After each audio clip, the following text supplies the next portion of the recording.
Alright guys, I wanted to come on today and show you guys a quick simple tutorial on wire looping or wire wrapping. So this is your basic loop with either no wire wrapped around the wire or with some wire wrapped around the wire. I know there's probably tons of tutorials on this out there, but this always seems to be the one thing that everyone seems to get stuck on when they begin to work with wire. So I wanted to give a simple breakdown of what it is that I do, how I learned, and maybe it can help somebody. Maybe it's a bit different than what everybody else has to offer. So your basic tools that you're going to need is your flat nose pliers. Some people call these chain nose pliers, but technically if they don't have teeth within them, they're flat nose pliers or needle nose pliers. And then round nose pliers. And then a good pair of flush cut snips. So either these guys or let me see if I can find them. I think I've done something with them. So anyway, if you don't have a pair like this, a pair that are flush right at the front. So say this was the front of the cutters and then the handle went out in this direction, then those would work as well. And I actually prefer those more than these guys, which is why I can't find mine, because I always use them and they're all ratty and falling apart. Alright, some other tools that may help you, especially if you're new. And actually, I, as an experienced wire artist, metalsmith, whatever, tend to gravitate towards these guys because they give me a uniformed shape, especially if I'm doing a larger project such as a necklace. These are always going to give me a good foundation to build on. So these are called bell making pliers, and they have several different options. They have the tiered option. They have several different sizes. This one I specifically use for bells, of course. Or actually I use it for my ear wires as well. I form my ear wires around it. And then they have the smaller option. So this is the one that I gravitate towards when I'm doing what I'm fixing to show you. I bought this one after I had bought these, and I got used to using these two. And then sometimes I grab these when I need a smaller form to form around, but I don't grab these often because you have to remember when you're working, you have to remember which tier you chose. I mean, you could mark it with a Sharpie, of course. Sharpies are amazing in the studio, so grab you a whole pack of them. Alright, so we're going to get started. I'm going to put these guys away just because I personally don't use them. If you are going to use these, if you don't want to go out and buy a pair of these, because these are rather expensive, $25-$30 a piece, I think, then this is a great option. What I would suggest to you is make a mark where you like your loop to be at, and just keep refreshing that mark every so often so that you know where to place your wire. Alright, so for a wire wrapped loop, we're going to need 20 gauge. That's the best gauge to wire wrap with. So we're going to take our wire and we're going to smooth it out in our hands.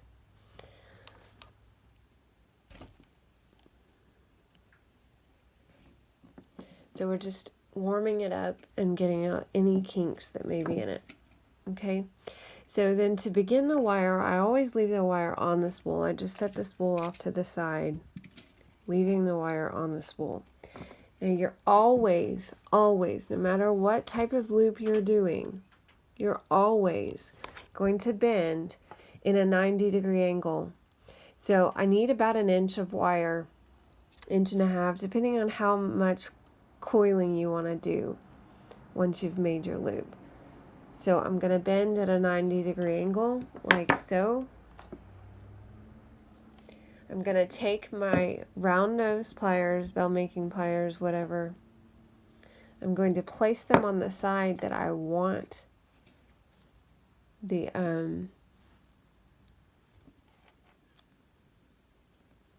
to make the loop. I'm going to start to bend around, and then watch my hand. This is where everybody gets tricked up on. So what I used to do before I figured out, oh, this is what I'm doing, I would actually take the plier out completely, flip it over, and then put it back in, put my form through my hole, and the other side on top, which if it's smaller or larger or whatever. But it took me quite a while to figure it out, so don't beat yourself up if you don't get it. But all you're doing is rotating. It's exactly what you're doing when you take it out. So then you're going to bend. Oh, you're going to bend until you have what looks like this. Perfect loop, right? Well, then a lot of people will take it out and they want to hold it with the plier, which sometimes you have to, sometimes you have no choice. It depends on what you're working on. But that tends to, for one, mar up your metal. So if you're not patinaing, I can't say that word today, your metal, or if you're not, if you're working with artistic wire, then that matters. So we just want to keep a tight grip on our pliers, and we want to begin to pull the wire around, the tail of the wire around the large part of the wire. Okay? I do this 3 times when I'm making a wrapped loop. And now we have what looks like this. We take our pliers, needle nose, flat nose, whatever you want to call them, and we tighten it all up nice and neat. Well, that's not very nice and neat, so come back in, tighten it up. If it bends, that's okay. We'll just bend it back. Okay? We're going to cut it as flush as possible.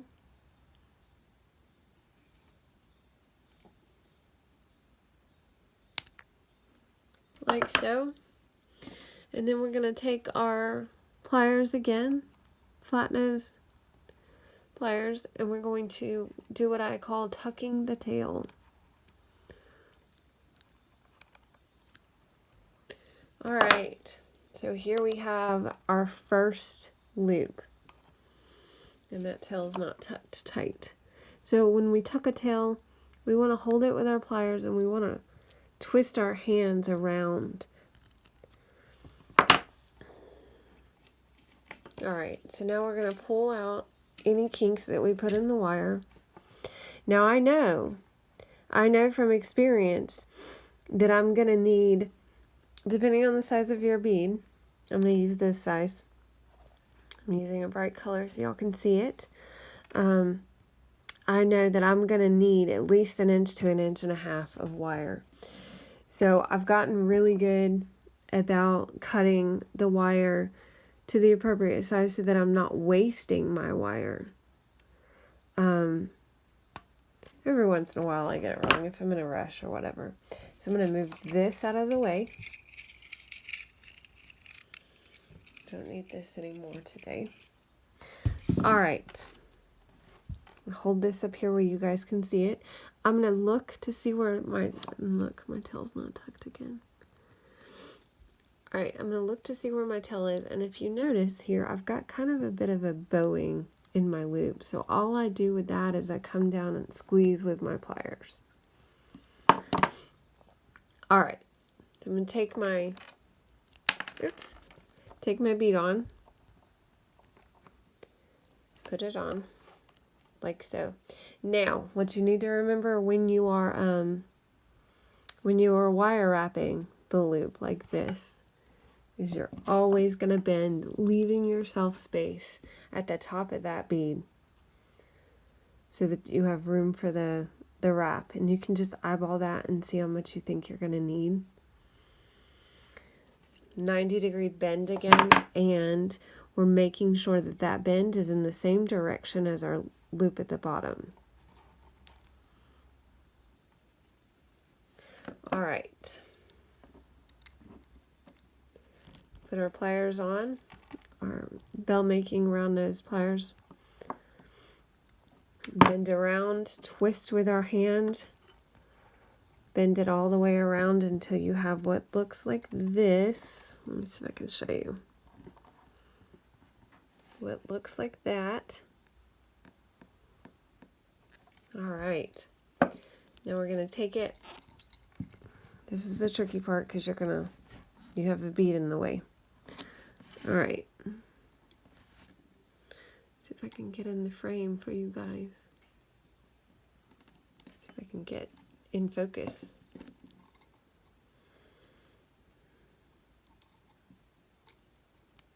All right.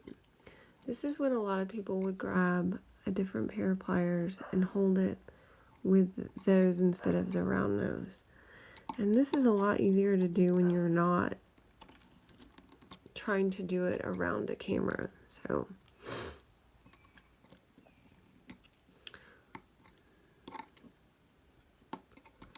I ended up, okay, just cut my tail just enough. All right, I'm going to take it out, move these away for a minute. Okay, so I have just enough of a tail back here to wrap around my third time. If I get it around right.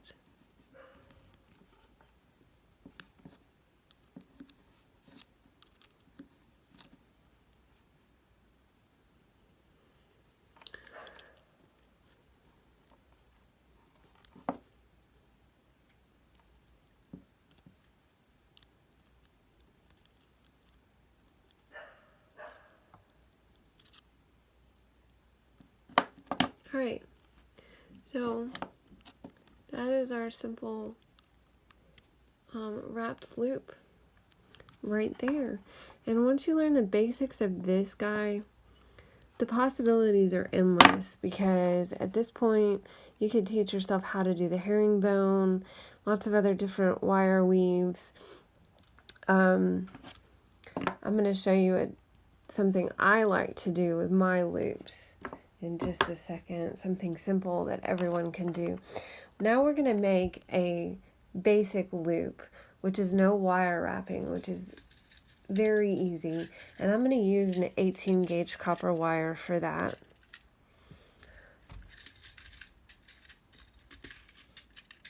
All right, so again, I do the same thing. I leave my copper wire on the spool.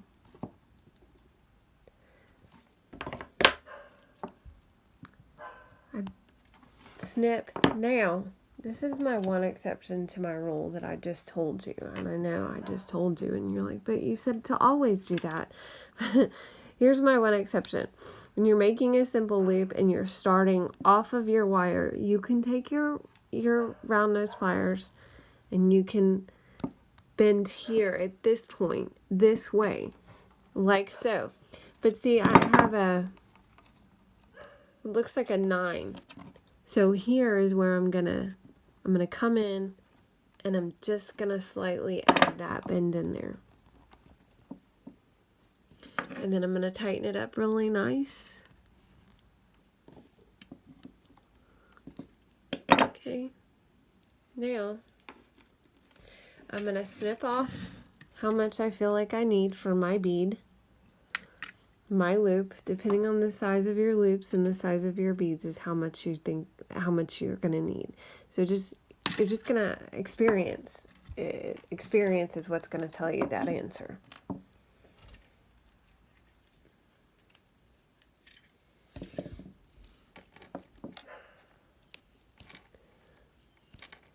Alright, so I'm just warming up the metal, taking out any kinks. I'm going to place this bead on. Okay, so notice this loop opens on this side right here. So I want this one to go in the opposite direction. So I'm going to take it and I'm going to bend directly on the bead. I'm going to put that 90-degree angle directly on the bead, and see right here I cut this tail a little bit too long. So we just come in and we just trim it off. Now I'm going to take my plier, round nose pliers. I'm going to place, I always place those pliers right at the end of that tail. You don't do this, because then you'll end up with a loop that has kind of a funky straight opening. It's not round.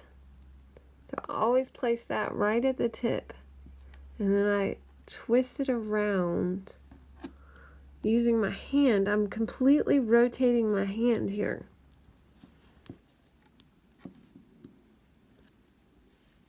Alright, now I'm going to show you something that I like to do, especially on these open loops right here.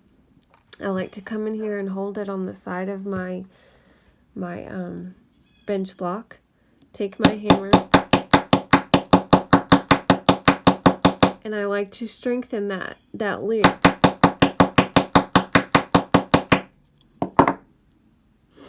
And that just kind of adds just a bit of finish, and it also strengthens the loop. So all I'm doing is hammering directly on the top of that loop. I'm not trying to get to the sides where the bead is. You can crack your bead, so be very careful.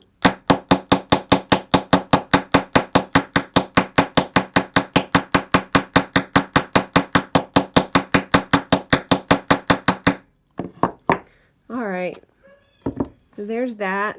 Oh, I wanted to show you. You can do this on the round loop, on the wire wrap loop as well. Now the nice thing about this guy is that you can just make up a whole bunch of these and just make a chain for either a bracelet or a necklace, and you don't have to worry, you don't have to think that through. You can just make them. Now, these guys, what I do typically is I'll make up half of them, and then I'll start the other half and leave them unwrapped so I can link them all together. So you can come in. So if you're going to do this on these, you'll need to, your first half that you started, that you've wire wrapped all the way, you'll need to come in and do this. And then the second half that you've started but you haven't wire wrapped, you're going to come in and do this before you wire wrap. So once you've made your loop, you're going to come in and hammer the top of that. And this one doesn't need to be hammered as much because it is 20 gauge wire and it is much more malleable, much less forgiving than a heavier gauge wire. So that is that. That is your basic loops. Now I will be adding in later on, I'll be coming back in and doing some herringbone and stuff like that. But I just wanted to teach this really quickly, because if you can't do this, you really kind of can't do anything else I'm going to teach going forward, because this is the base of most all jewelry, except for, like you saw the other day, the triangle studs, of course, don't have this. But the circle studs that I'm going to teach, you're going to need this skill. So anything, bracelets, necklaces, you have to know how to do this if you're going to do wire working. So I wanted to make sure I put a video out there. Hopefully it's decent. Hopefully you can see everything that I did. I know that I went out of frame and it wouldn't focus correctly on everything. But I'm hoping that doing this style of video, you can see a lot better than you would if I were to just do, you know, a bench video, or when I was teaching locally in, you know, in-person classes. I think because you're right here on my hands, you're going to get a better view and you can understand better. And so that's my hope anyway. I hope you learned something. I hope I taught you something. Again, when you make that bend, you're going to take your hand and rotate it completely around. So I have, let me just show you real quick. I want to make sure that I'm just going to cut off a piece of wire here, and I'm going to take that off so you don't stare at that. But anyway, let me see if I can kind of back out. You can see a little better. I'm going to, on the flush cut now, making sure we're always on the flush cut, because if we're not on the flush cut, then we're going to end up with something that's going to poke people and they're not going to be very happy with us. All right. Let's see if my camera will stay still. All right, so I'm going to go around the wire, but I'm going to show you with my hand. I'm making that loop. All right, so this is me. I'm going to put, so I have my 9, and I'm going to put that bend in there and show you what my wrist does. So just a slight little bend there. So I have kind of a funky tail here, so I just come in and just kind of tighten it, squeeze it together. All right, so I hope you understood that. If you didn't and you want me to explain it kind of better, slower, I don't know, better lighting, not, in frame, you want me to explain it in frame or with the camera in focus, let me know. And I'll try and re-record this. Hopefully I got something good that you can understand. I didn't mean for this to be such a long video. I meant to just teach you really quickly, really simply, how to make these loops. But this, like I said, this is something that I'm always running across. All of my students have problems making these. And they get so frustrated because I make mine so nice and neat and uniform, and all of them are the same size, and they're confused as to how I do that. And they know that I use the bell making pliers, but they still can't get what they're seeking because they're either not holding right at the tip of the wire. So this is what it's going to do. If I don't hold at the tip of the wire, and I give it a tail like that, then you're going to end up with something funky. Let me show you if I were to even just do it just slightly. So I'm just going to give it just a little bit of a hair there. And I'm going to go around, and then this is what my students end up with. And they're just like, why can't I get my loops to look like yours? I just don't understand.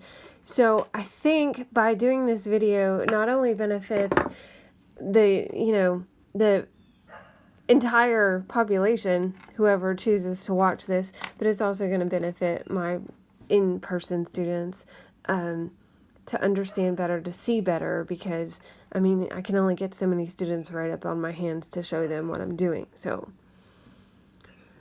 there you go. I hope you enjoyed. Let me know what you think. Leave me a comment. Kind of feel like I'm over here alone by myself. So I want to make sure that I'm making an impact and that I'm teaching somebody something. That's my hope, at least. Anyway, stay safe and keep creating, guys. Have a great day. Alright guys, I wanted to come back in real quick and show you, I don't feel like I explained a couple of things very well. So first off, I wanted to show you again how to do the wire wrapping once you have the bead on, because I wasn't in frame for a lot of it, and it was just, I felt like it was poorly done. And then there were a couple of things that I wanted to touch on. So First off, when I'm doing wire wrapping, and I didn't show this in the video, is I typically put the bead on my wire, and again, this is attached to the spool. So I'll do that and make sure I have a flush cut. So we're going to make a flush cut. Okay. And then I'm going to make a 90-degree bend, and I'm going to make sure I leave enough of a tail to wire wrap. Okay. So then I'm going to come in with my round nose pliers. I'm going to fold all the way around. Okay. Then I'm going to rotate my plier. And then I'm going to come around. And I typically do this while I'm holding the plier upright in this direction and I'm wrapping with my fingers. I can't really do that very well on screen, but I find I have more control when I wire wrap with my fingers. And so I'll give myself a bit of a room with that tail so that I can do that. So then come in and snip, and you know what, I forgot to show you how to add that, so I'm going to show you with the second one. So then I'm going to tighten it up really good. Okay. Now, see how wonky it is? Now, that is another reason why I was explaining, and I forgot to say because I was so focused on the word patina, that if you hold with these pliers while you're forming around the wire, while you're wrapping around the wire, it will distort your loop. And sometimes, even if you're not holding the wire tight enough, you'll still get a distorted loop. So you just kind of bring your round nose pliers in and just kind of rework that wire around those pliers.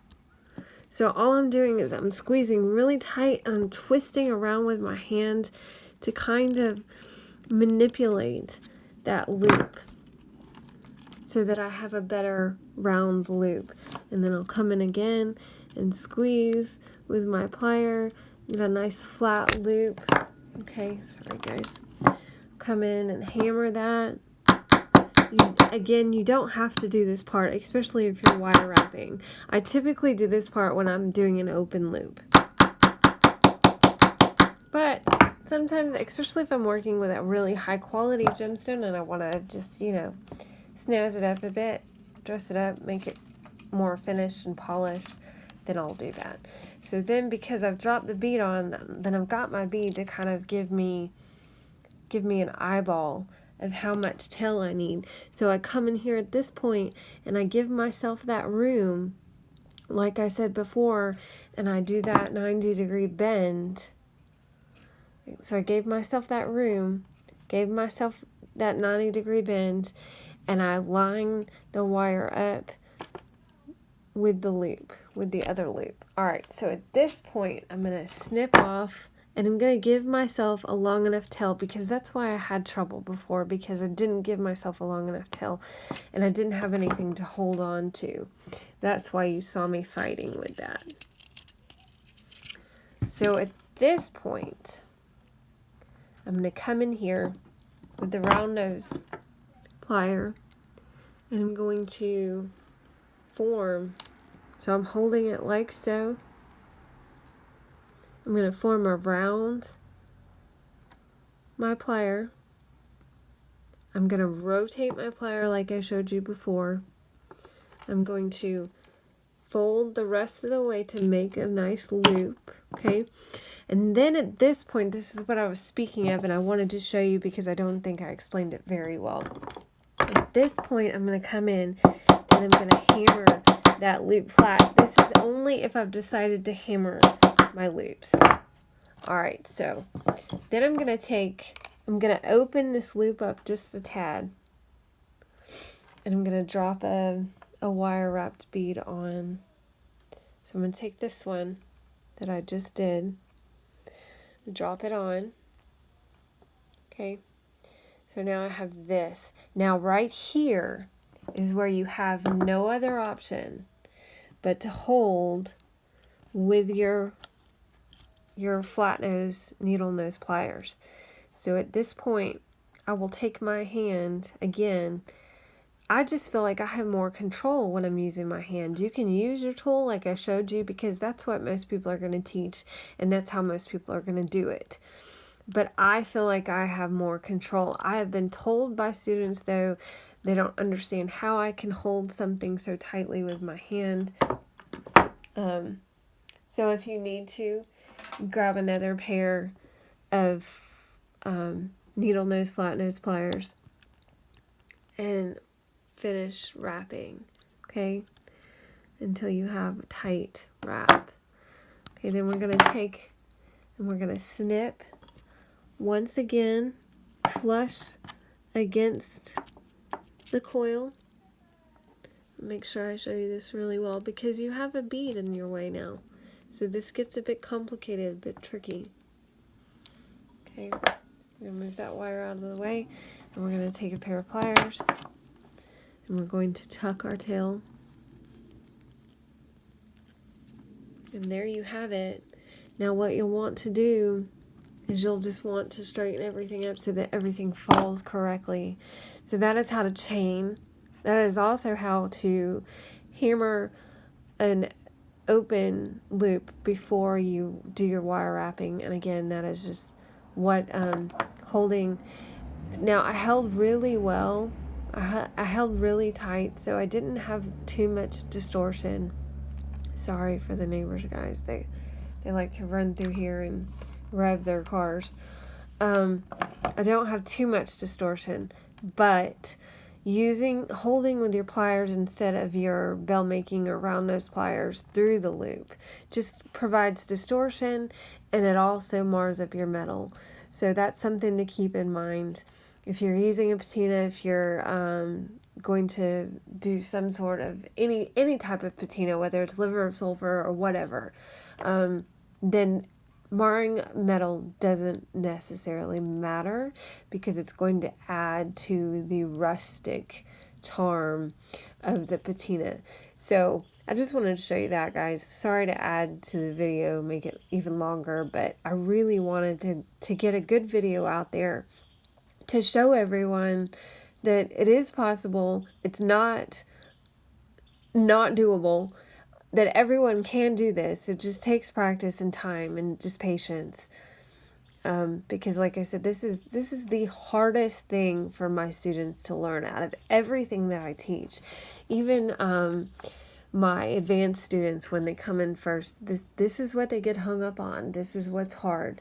So don't beat yourself up. Just keep trying, keep creating. Have a great day, guys.